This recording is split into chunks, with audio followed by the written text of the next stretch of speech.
Tall cake naman tayo for today's video. At yan nga yung aking ginawa na cake. Black and gold nga ang theme ng kanyang cake.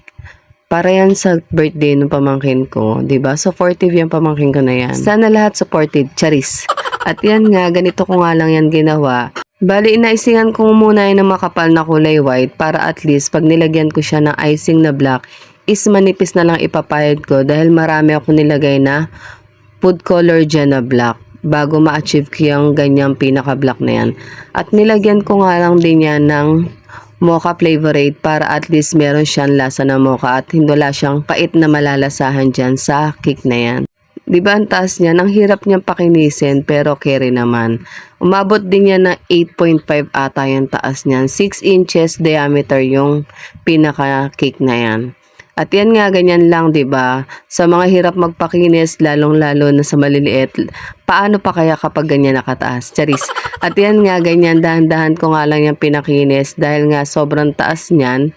Wala akong scraper na mas mataas. Sana pala meron akong scraper na dapat nasa 12 inches yung taas para at least carry lahat yung pinaka mataas na cake at magiging pantay siya. At yan nga, ganyan nga, pinakinis ko rin yung ibabaw niyan kasi walang design yan sa ibabaw, kailangan makinis yan. Puro ball lang yung ilalagay natin dyan. Color black tsaka gold yung ball na ilalagay dyan. Or lato-lato ball nga ang tawag ng iba mga home baker doon. At yun nga, yung sined nga sa akin na inspiration niyan is maraming ball. Kaya pinabawasan niya na lang sa akin. Sabi niya is bawasan ko na lang, kaunting ball na lang ilagay natin. At yan nga, ganyan nga lang din yung happy birthday na topper. Nasa body niya yon. At yan nga yung sinasabi ko sa inyong design na gold. Bali, nag-dilute lang ako dyan ng gold. Tapos gumamit ako ng paintbrush. Tapos pinatalsik-talsik ko lang dyan sa may body ng cake para at least magkaroon siya ng design na ganyan. O diba, sabi ko sa inyo, puro ano nga lang yan, lato-lato balls lang ang nilagay natin dyan. Color black tsaka gold lang yan. In-order ko nga lang din yan sa Orange app. O diba, pati sa color ng cake, wala nang masasabi kung babae o lalaki. Pero ang may birthday po niyan is babae.